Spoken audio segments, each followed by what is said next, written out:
Hola, hola, ¿cómo estamos alumnos del quinto año de informática? Espero que estén todos bien, nos volvemos a encontrar hoy. Nuestra clase de hoy es una pequeña continuación, ya de la última parte, ya de lo que viene a ser la distribución de y cuadrado. En este caso vamos a estar viendo lo que son testes de y cuadrado, el test de y cuadrado. ¿Okay? Vamos a estar analizando lo que son algunas frecuencias, es decir, frecuencias observadas y las frecuencias esperadas o teóricas. ¿Okay?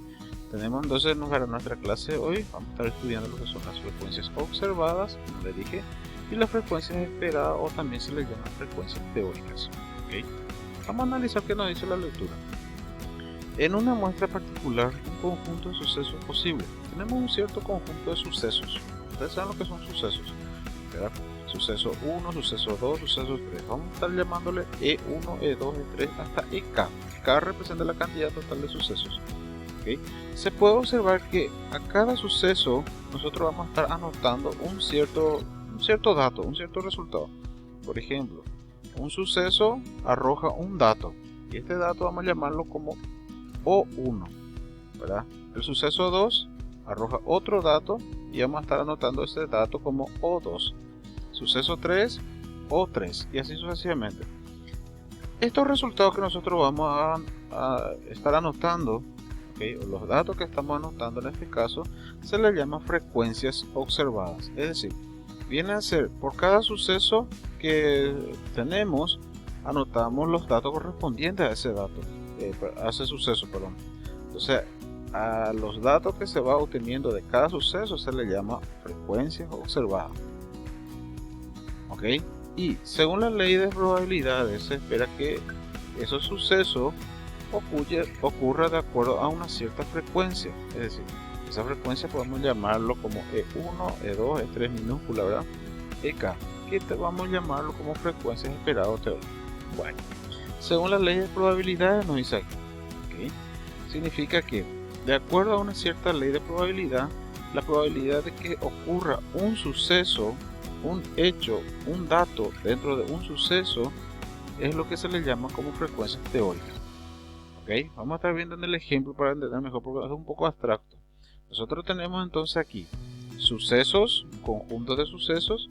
Por cada suceso que tengamos vamos a estar teniendo o vamos a estar anotando algunas frecuencias, algunos datos, ¿verdad? Y esos datos se les llama frecuencias observadas. Son los datos obtenidos por cada suceso. Y tenemos que tener en cuenta que para que ocurra un cierto suceso, vamos a estar viendo las leyes de probabilidades, como vimos en estadística 1. ¿Okay? Para que ocurra un suceso de acuerdo a la ley probabilística, ¿qué porcentaje o qué probabilidad tiene que ese suceso ocurra dentro de un margen de, digamos así, dentro de las leyes de probabilidades? Vamos a ver con el ejemplo para entender mejor. Acá tenemos una pequeña tabla para entender. Tenemos los sucesos. Suceso 1, 2, 3, hasta acá. ¿Okay? Ya vamos a tener en cuenta acá que las columnas, la cantidad de columnas, vamos a estar representando por K. Tenemos las frecuencias observadas, que son los datos obtenidos por cada uno de los sucesos. Por ejemplo, en el suceso 1, E1, tenemos frecuencia observada 1. Y para que ocurra ese suceso está en base a una cierta ley de probabilidad. Entonces esa ley de probabilidad, ese valor probabilístico que le corresponde, se le llamaría como frecuencia esperada o teóricas. Y la misma cosa para el suceso 2, para el suceso 3, hasta el suceso K. ¿Está bien? Muy bien. Si deseamos saber si la frecuencia observada difiere significativamente de la esperada, para el caso en que solamente son posibles dos sucesos, vamos a suponer que acá tenemos 1, 2, 3, 4 hasta EK sucesos, pero solamente si tenemos dos sucesos, E1 y E2, entonces a esta distribución nosotros vamos a estar llamándole de dicotomía o clasificación dicotómica, cuando se tiene solamente dos sucesos. Y nosotros vamos a estar viendo, para la clase de hoy vamos a estar viendo qué tan difiere la frecuencia observada con respecto a la esperada. ¿Okay? La frecuencia observada con la esperada, qué tan difiere. Para ello vamos a estar viendo lo que son el test de y cuadrado, que sería la prueba de hipótesis. Ok, vamos a definir lo que viene a ser el valor de y cuadrado, pero en este caso para prueba de hipótesis. Como le dije, nosotros lo que buscamos es la discrepancia que existe entre la frecuencia observada y esperada. Entonces quiere decir que nuestra fórmula que nosotros vamos a estar determinando, vamos a llamarlo esto como y cuadrado calculada después. ¿Ok? Y cuadrado calculada, porque nosotros usamos y cuadrado calculada como n por s al cuadrado sobre sigma al cuadrado, creo que era la fórmula, ¿verdad? En este caso sería y cuadrado calculada como la diferencia, es la sumatoria, acá tenemos, es la sumatoria desde el primer suceso hasta la cantidad total k de sucesos, es la sumatoria desde de la diferencia de la observada con la esperada elevado al cuadrado sobre la esperada. ¿Sí? Frecuencia observada menos frecuencia esperada, este resultado elevamos al cuadrado y dividimos por la frecuencia esperada de dicho evento, de dicho suceso. Entonces acá tenemos O1, E1, 1, 2, 2, 2, 3, 3, 3 hasta acá. ¿Se entiende? Quiere decir que esto sigue. Si nosotros tenemos, por ejemplo, 3 sucesos, 3 eventos, sí, 3 sucesos, 1, 2, 3, entonces nuestra fórmula se limita solamente hasta aquí. Si tenemos 2 sucesos, entonces hasta aquí. ¿Se entiende? Entonces va en aumento, esto dependiendo de la cantidad de sucesos que se tenga, o la cantidad K. ¿Está bien? Donde si la frecuencia total es n, entonces yo puedo decir que la sumatoria de la cantidad de frecuencias observadas tiene que ser igual a la sumatoria de la cantidad de frecuencias esperadas, y que tiene que ser igual a n, lógico. La cantidad n va a depender de la cantidad de observada y la cantidad de esperada que se tenga. Que es la misma cosa decir que y cuadrado, esta fórmula es la misma cosa decir que es la sumatoria de la observada al cuadrado sobre la esperada menos n. Pero nosotros solamente vamos a estar usando esta fórmula, ¿está bien? Que es más fácil. Bueno, vamos a aplicar esto después en ejemplo para entender mejor, no es difícil. Si y cuadrado es igual a 0, ¿qué significa esto? Si este resultado me da 0, significa que coincide perfectamente la observada con respecto a la esperada. ¿Okay? Si es igual a 0, significa que coincide perfectamente la observada con la esperada. Bueno, el grado de libertad que nosotros vamos a estar utilizando para el test de y cuadrado vamos a ser representado todavía por la letra B corta. Y tenemos dos tipos de grado de libertad. El primer grado de libertad es considerar, nosotros usábamos n-1 anteriormente. En este caso el grado de libertad sería k-1. ¿Okay? K-1. Entonces, si la cantidad de parámetros es 1, en este caso sería k-1. Si la frecuencia esperada se puede calcular sin tener que estimar los parámetros, ¿no? Es decir, nosotros no tenemos en consideración los parámetros. Ahora, si tenemos más de un parámetro, 2 parámetros, 3 parámetros poblacionales, entonces podemos decir que nuestro grado de libertad sería k-1 menos m, que viene a ser la cantidad total de parámetros que se tiene en la población, en el estudio. Muy bien. Contraste de significación.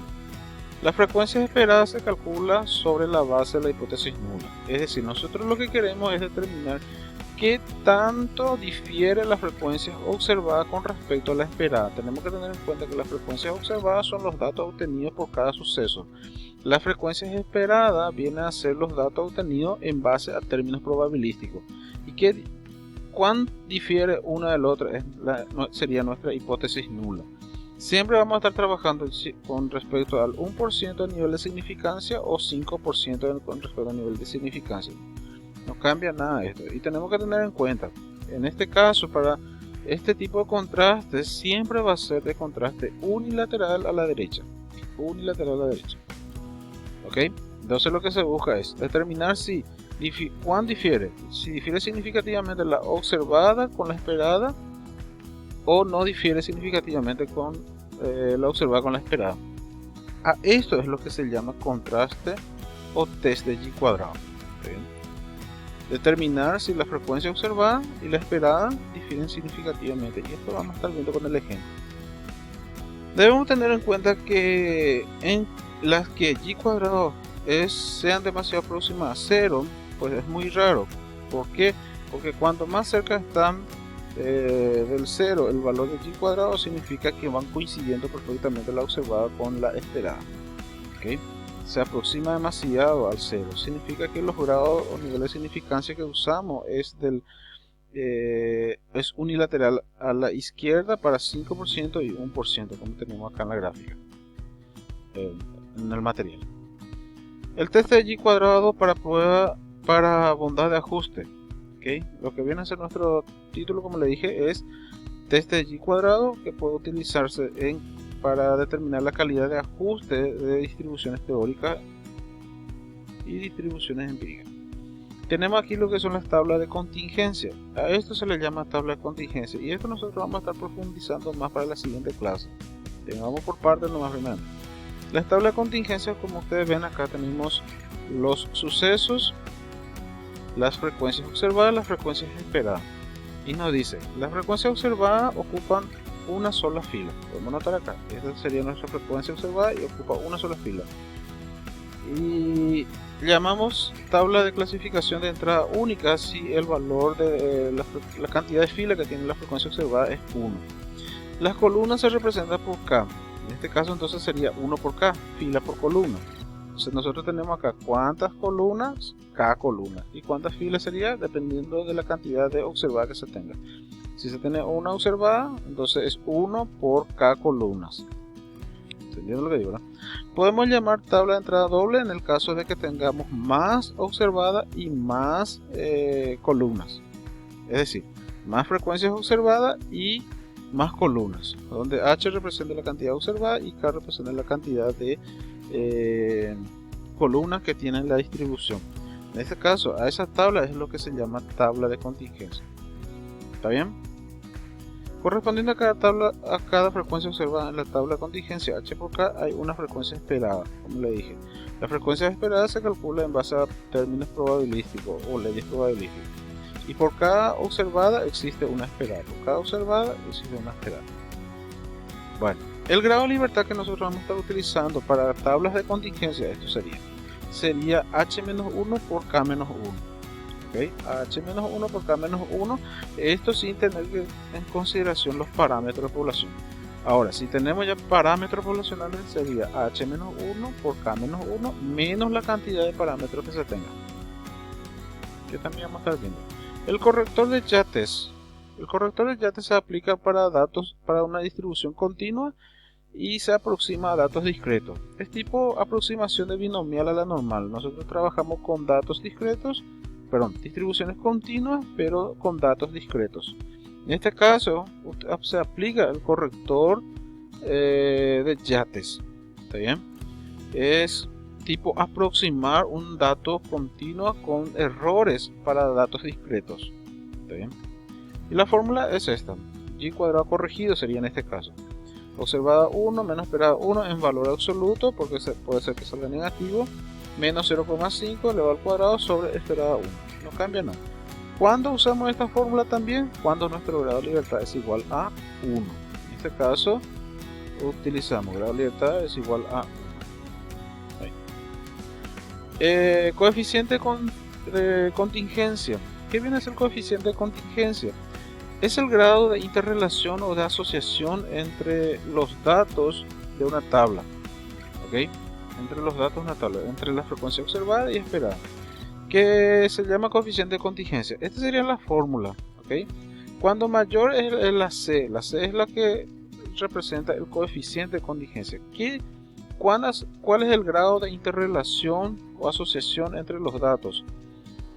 ¿Okay? De una tabla de contingencia. Cuando la C es mayor, significa que el grado de asociación también va a ser mayor. ¿Está bien?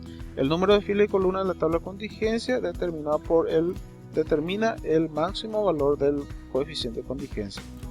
Pero tenemos que tener en cuenta que este coeficiente de contingencia no puede ser más que 1. ¿Estamos? Si el número de filas y columnas de la tabla de contingencia es igual a K, el máximo valor de C está dado por la siguiente forma. Bueno, que también vamos a estar viendo con ejemplo. Y esta tablita ustedes ya conocen ya, que viene a ser nuestro valor percentil que vamos a estar usando. Vamos a estar viendo algunos ejemplos ahora.